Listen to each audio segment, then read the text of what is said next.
Ang programang ito ay rated SPG. Striktong patnubay at gabay ng magulang ang kailangan. Maaaring may masiselang tema, lengguwahe, karahasan, sexual, horror o droga na hindi angkop sa mga... How I wish na siya'y nakahiga dun sa ICU at nag-aagaw buhay.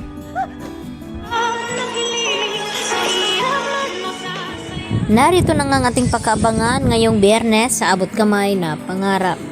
Tila nagkatapuhan naman ngayon itong magkapatid na si Giselle at itong si RJ dahil sa nangyayari nga dito kay Zoe na isinisisi naman dito ni RJ dito nga kay Giselle na sana raw ay hindi niya mapagbibintangan ng kanyang anak.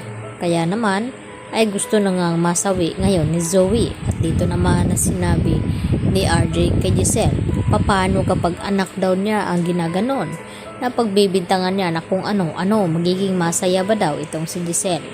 Hanggang sa sumagot naman itong si Giselle dito kay RJ na hindi daw siya masisisi na kung bakit pag-isipan ng masama ni Giselle itong si Zoe at itong si Moira dahil sa marami na ngang beses na nagsisinungaling na nga ang mga ito.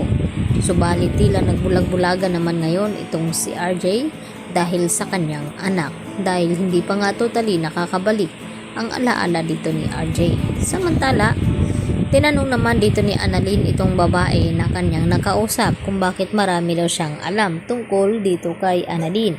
At ang sabi naman dito ng babaeng ito ay kakilala daw siya dito ni Don Pepe. At mas marami pa daw siyang alam tungkol sa mga tanyag. At dito naman na tinanong ni Justin itong si Annalyn na kung nasaan na ba daw ang anak dito ni RJ na si Zoe.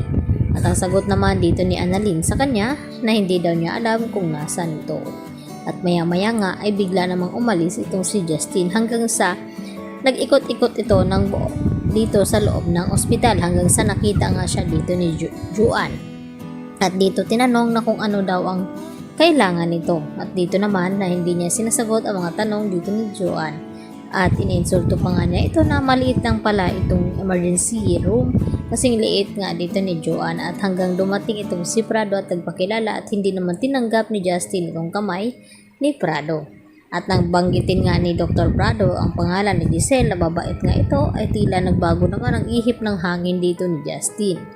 Samantala, kinukumbinsi naman ni Dr. Enriquez itong si Lynette na sana raw ay magpatingin na nga sa psychiatrist dahil baka lalala ang sitwasyon nito.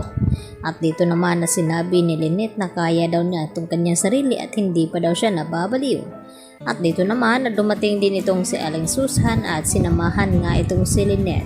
Subalit hindi pa rin mawala dito kay Lynette ang mga kung ano-ano ang kanyang nararamdaman at nakikita. At natatakot nga siya sa mga nangyayari dito sa kanya at ayaw naman niya ipaalam dito nga kay Annalyn dahil gusto niya na mag-focus itong si Annalyn dito nga kay Don Pepe.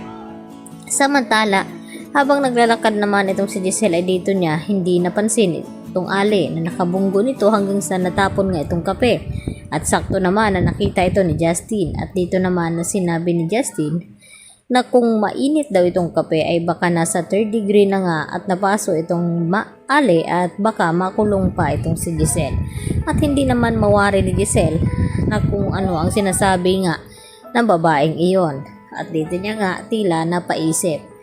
At dito rin na dinalaw ni Giselle itong kanyang ama na si Don Pepe.